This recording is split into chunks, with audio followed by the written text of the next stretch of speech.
In the far reaches of the Andera galaxy, a lonely star burned faintly, its light weak but still casting a glow upon an ancient structure that drifted in perfect silence around it. A colossal ring-shaped monument made of black metal that shimmered with strange blue veins running across its surface, veins that seemed alive and pulsed with a rhythm like a beating heart. And though countless ships from different alien races had approached it over centuries, no one had ever succeeded in unlocking the secret of its vast sealed gateway that rested at the very center of the structure, a massive circular orifice smooth and flawless, sealed so tightly that not even the strongest energy weapons or the brightest scientific minds had managed to force it open, and because of this, the structure had become a mystery that turned into a legend whispered among travelers, a puzzle said to be older than any empire, and every alien race that tried had eventually given up in frustration, calling it unbreakable, unreachable, and cursed. Yet when the humans arrived in their modest ships, newcomers to galactic councils and still viewed as inexperienced explorers with little to offer, they looked upon the monument not with despair but with fascination. For humanity had always thrived on impossible challenges, and among them stood Captain Elias Ward, a man who had spent his life solving mysteries no one else dared to touch, a man who was quiet yet relentless, with eyes sharp as steel and a patience that unnerved even the most confident of leaders, and when he looked upon the sealed orifice, he did not see an eternal wall but a door waiting for the right key, though he had no proof and no tool in hand, only an instinct that he could not explain, an instinct that whispered to him that this structure had been built for a purpose and that its silence was not rejection but anticipation, waiting for the right kind of mind, the right kind of hand, and perhaps the right kind of species to come along. And so when the Council of Species gathered on their massive orbiting station to watch humanity's attempt, they did so with scorn, their voices dripping with mockery as they declared that no fragile human could do what the mightiest civilizations had failed to achieve, that this was nothing more than arrogance from a young race, and their laughter filled the grand hall as Elias was granted his chance, a single attempt, one chance only, for they did not want to waste more time watching yet another failure. But Elias did not care for their words. He boarded a small vessel with only a few of his crew and approached the monument, his ship dwarfed by the size of the structure, and as he drew near, the glowing blue veins seemed to brighten, pulsing faster as though sensing his approach, and his crew grew nervous, wondering if the monument would attack or repel them as it had done before with other ships. But Elias ordered them to hold steady, and his voice carried calm authority that steadied their shaking hands, for though they did not fully understand his confidence, they trusted him, and when their ship finally came close enough, Elias stepped out onto a platform that extended from the alien metal itself, a platform that none of the other races had ever seen appear, and this alone made the council murmur with unease as they watched through their distant monitors, their laughter fading into tense silence. And Elias stood upon the platform, surrounded by the vastness of space, facing the colossal sealed orifice that towered before him like a giant eye shut tight, its surface smooth as glass and its glow soft but alive. And though many would have tried machines or weapons, Elias did something different. He reached out his bare hand and placed it against the surface, and the instant his skin touched the alien metal, a faint hum rippled through the structure, a sound low and deep, like the first note of an awakening, and though the orifice did not open, its veins pulsed brighter, the light spreading across the entire monument, and every alien delegation watching felt a chill of fear and wonder, for nothing like this had ever happened in all their failed attempts. Yet Elias did not step back. He closed his eyes and listened, feeling the faint vibration under his palm, a rhythm that was not random but patterned, like a message written in pulses, and though he did not understand the language, his mind began to follow the beats, syncing with them as if solving a puzzle in silence, and the monument seemed to respond, its light shifting, symbols faintly etching themselves into the surface before fading again, and the suspense grew thicker by the second, with the council now leaning forward, some whispering that perhaps the humans had triggered a trap, others insisting it was only coincidence, yet none could look away, for the sight of the monument reacting was undeniable, and Elias remained motionless, steady as stone, his hand pressed against the great sealed orifice, his breathing slow, his mind racing with possibilities, and in that endless moment, it became clear to all that something was different about this human, something that made the impossible seem just a step away, and though the orifice remained shut, the faint patterns that glowed beneath Elias's hand whispered a promise that this was only the beginning, that the seal was not unbreakable but waiting for the right choice, the right effort, and Perhaps the right soul to finally open what no empire ever could. And as Elias lowered his hand and stepped back, his face unreadable, his crew and the countless species watching held their breath. For they realized the mystery was no longer just about the monument itself, but about why it had chosen to respond to humanity, and in that heavy silence, filled with awe and fear, Captain Elias Ward whispered to himself words no one else could hear. "It is not locked forever. It is waiting."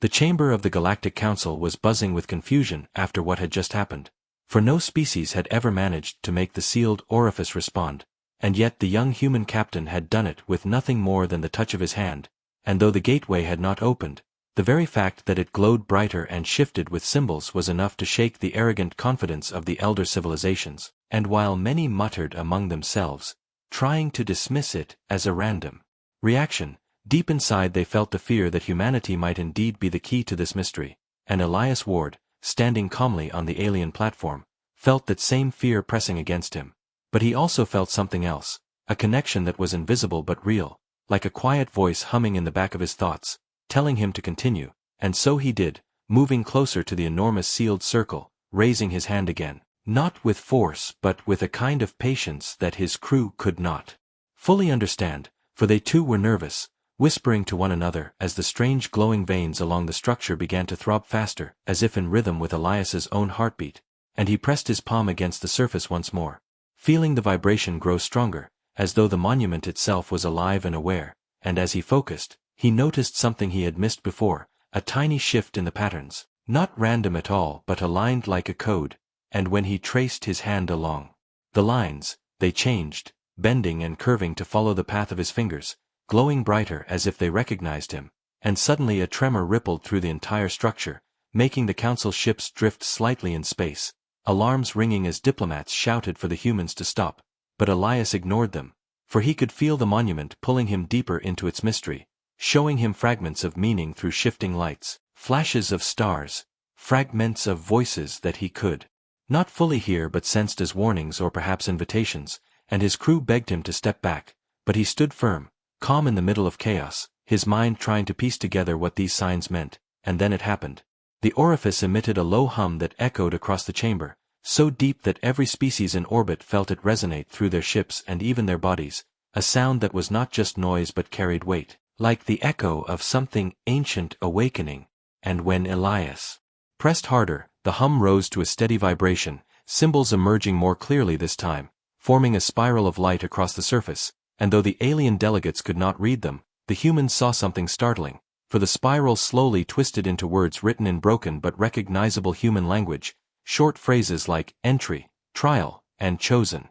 And gasps filled the hall as translators rushed to confirm that the monument was indeed speaking to humanity, not to anyone else. And suspicion spread quickly among the other races, whispers of betrayal and hidden plans, some accusing the humans of secretly building the monument long ago, others claiming it was a trap meant to divide them, but the truth was undeniable. The orifice had reacted only to Elias, and as the tension grew hotter, with some alien captains readying their weapons, Elias knew he had little time before fear turned into violence, so he kept his hand steady and whispered calmly into the silence. "We are here, we are listening." Not sure if the monument could hear him, but the light pulsed brighter, responding as though it had indeed understood, and then, just as quickly, the glowing spiral folded back into itself and faded, leaving the orifice sealed once again, and the silence that followed was even heavier than the hum, for now the entire galaxy had witnessed the impossible, that the monument recognized humanity in a way it never had with any other race,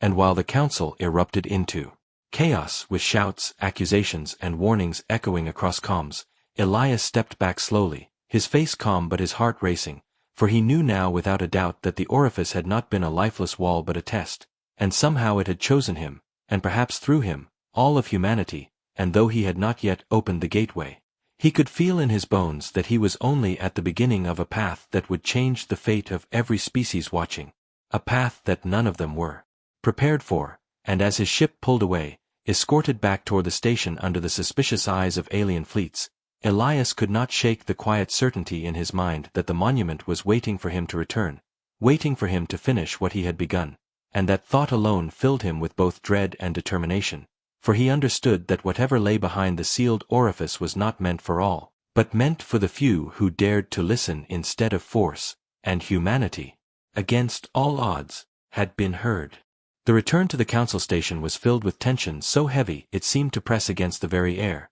for while Elias Ward and his small crew had witnessed only the beginning of a strange communication, the alien delegates who had been watching felt shaken to their core, their voices rising in anger as accusations echoed across the chamber, claiming that the humans had somehow tampered with the monument, that they must have hidden technology or ancient ties to its builders, and yet none of them could deny the truth of what their own eyes had seen, that the sealed orifice had responded in a way it never had before, glowing with patterns, showing symbols, and even shaping words in a language only humans could recognize, and this undeniable fact sparked a wave of panic and distrust, for if humanity held a secret key, then every other civilization feared they might soon be left behind, and as the council argued loudly, some demanding that humans be banned from further attempts, others insisting the monument should be destroyed before it could reveal more power, Elias remained silent, his gaze steady, for he understood that fear was speaking louder than reason. But while the council shouted, the monument itself was not idle, for back at its place in orbit, far from the station, its glowing veins began to pulse with a steady rhythm, stronger than before, sending out vibrations across the void like ripples in water. And these ripples reached the station, making lights flicker and panels hum, and the aliens grew terrified, believing that the humans' touch had awakened something dangerous. Yet Elias felt a strange calm settle over him, as if the monument was not threatening but calling, pulling at him to return, and when alarms began to sound as the pulses grew stronger, shaking ships from their positions, several alien fleets prepared weapons, declaring they would not sit idly by while a human unleashed catastrophe. But before they could fire, the sealed orifice released a shockwave of pure energy, invisible but powerful, throwing every vessel back and silencing their weapons in an instant, leaving only stunned silence as the energy faded, and then, to the astonishment of all, the monument's surface began to shift again, new symbols glowing faintly,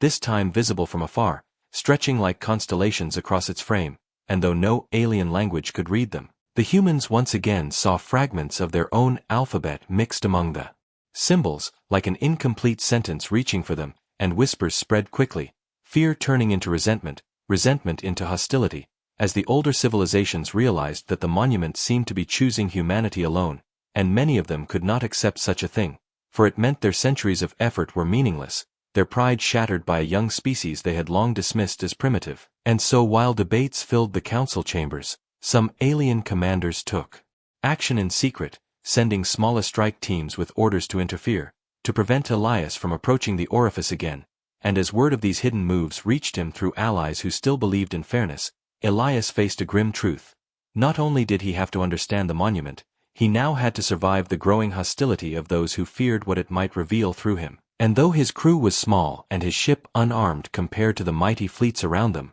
Elias carried himself with the same steady calm, refusing to be shaken, for he had felt the monument respond not to power or fear, but to patience and persistence, and he knew the path forward was not to fight but to endure, and yet endurance alone would not protect them from the coming storm, for already shadows of alien vessels moved quietly through space, circling, waiting, and watching, their weapons charged though not yet fired, and everyone could sense that the next time Elias touched the orifice, the test would not come only from the monument itself, but from those who would do anything to stop humanity from stepping further into the mystery. And as he stood at the viewing deck of his ship, gazing out at the dark monument glowing faintly against the dying star, Elias whispered to himself that the resistance had begun, and he would need more than courage to face it. He would need to prove not only to the monument but to the entire galaxy that humanity was worthy of being heard, and that realization carried with it both fear and resolve, for the true trial was no longer hidden behind the sealed orifice. It was already unfolding all around him. The night of silence around the monument ended when a sound like distant thunder rolled across the void, and every ship, human and alien alike, felt the vibration hum through their hulls, a deep rumble that carried more weight than any weapon, for it was not an attack but a signal, and all eyes turned to the sealed orifice as the glowing veins that webbed across the structure flared brighter than ever before, stretching outward in patterns that shifted like living constellations, and slowly the massive rings surrounding the orifice began to rotate, each one grinding with a sound like stone against stone, the kind of sound that spoke of age older than stars themselves, and Elias Ward stood at the front of his viewing deck, watching with a calm intensity as the impossible unfolded, for he had touched the monument, he had heard its hum, and now it was moving, not for the fleets gathered around it, not for the alien empires that had spent centuries trying in vain, but for him, a human captain who had done nothing more than listen when all others had tried to force, and as the ring shifted, the sealed surface split down its center with a thin line of pure white light, cutting across the darkness like the blade of a star, and gasps filled the council chamber. Panic spread through fleets, and some commanders shouted orders to prepare weapons, fearing that the monument was awakening a weapon of mass destruction. Yet Elias knew in his heart that this was not destruction but invitation, for the light grew wider, the seam opening into a perfect circle, and what lay beyond was not fire or chaos but a corridor bathed in radiant glow, long and endless, stretching into a heart of mystery, and though fear gripped every observer, Elias stepped forward without hesitation, boarding a smaller vessel with only a handful of trusted crew, ignoring the warnings of alien leaders who cried that this was madness, that entering the Orifice would doom them all. But Elias knew the greater doom was to turn away now, when the door was finally opening after ages of silence, and so his ship glided into the mouth of the glowing corridor, the light wrapping around them like a river, their instruments flickering, their sensors blind, as if the very rules of physics bent in this place, and outside, alien fleets hesitated, some too afraid to follow, others too consumed by pride to admit they wanted to, and thus humanity alone crossed the threshold, disappearing into the light as the orifice sealed shut behind them, leaving the galaxy stunned in silence, and within the corridor the human crew stared in awe, for the walls were alive with streams of light, symbols shifting across them like rivers of language, voices whispering in tones that were not frightening but heavy with meaning. Though they could not understand the words, they felt the weight of them in their bones, and Elias remained steady at the helm, guiding them deeper, sensing that the monument was testing their resolve, not by force but by endurance, demanding they keep moving despite fear, despite the unknown, and as the corridor curved ahead, they emerged into a vast chamber, so large it seemed like a world of its own, filled with towering crystalline structures that pulsed with the same blue veins they had seen outside, and at the center stood a machine unlike anything they had ever known, a structure of light and steel that rose like a spire, its surface carved with shapes older than memory. And when Elias approached, the spire awakened, sending arcs of light across the chamber that made every crystal flare like a beacon, and a voice, deep and resonant, filled the space, not mechanical but not alive either, something in between, speaking not in alien tongues but in words that reached directly into their minds, and though they struggled to hold on to meaning, one truth was clear. The sealed orifice had been only the first gate, and by passing through, humanity had proven what no other race had, that the monument was waiting for them, and now greater trials awaited within, and though fear prickled through the crew, Elias lifted his chin and whispered that they had come too far to turn back, his voice steady in the silence, and as the spire's light wrapped around him, the chamber seemed to breathe,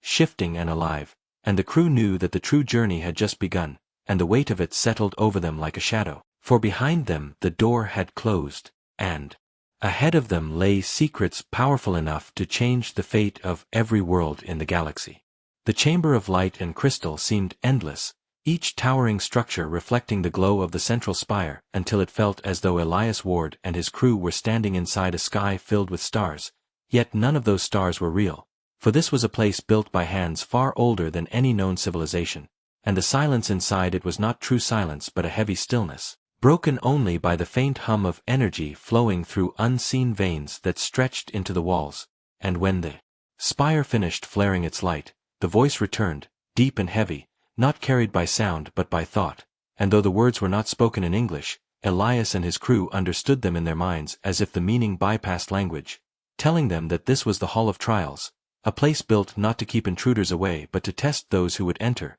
to measure not strength or weapons but qualities that could not be forged by machines. And the first of these trials began without warning, for the crystalline floor beneath their feet shifted, breaking into vast paths that stretched in different directions, splitting the crew apart until Elias stood alone on one narrow bridge of light that hung suspended in endless blackness, and though he called out to his people, his voice only echoed back, no answer returning, and for the first time doubt pressed into his chest, for this place was not bound by normal laws, and he realized the test had already begun, and so he moved. Forward carefully, each step steady though his heart raced, the bridge glowing faintly under his boots, and the voice spoke again, telling him that the path ahead was not one of power but of choice, and with each step the bridge changed, opening new routes, some leading upward toward glowing arches, others spiraling downward into shadow, and Elias understood that the test was not about reaching a destination quickly but choosing which way to go. And so he trusted his instincts,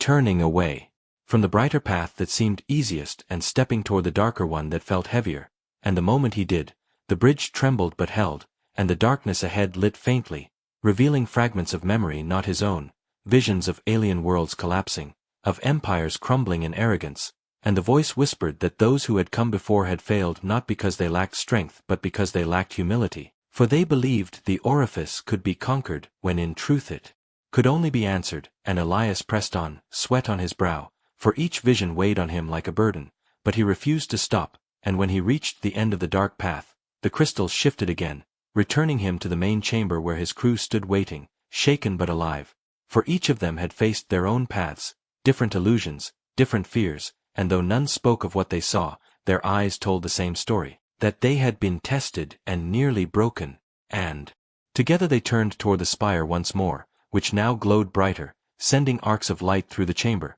forming shapes in the air, shapes of gates stretching across galaxies, and the voice told them that the sealed orifice was only the first key, and what lay beyond was not one chamber but an entire network, a lattice of doors hidden across the stars, meant to connect worlds and civilizations, but locked away until a species could prove it possessed the will to endure and the wisdom to choose, and Elias felt the weight of those words settle heavy on his chest, for it meant humanity had not simply stumbled into a mystery, they had been chosen as its bearers, and the thought both thrilled and terrified him, for the other races would not accept this truth, and already outside the monument fleets were waiting, some with weapons aimed, ready to stop humanity from unlocking more, and as the chamber dimmed, the voice faded, leaving only one command that echoed in their minds: continue, and with that the spire sank slowly into the floor, vanishing as if it had never been, leaving behind only silence and the faint glow of the crystals, and Elias stood there, his breath heavy,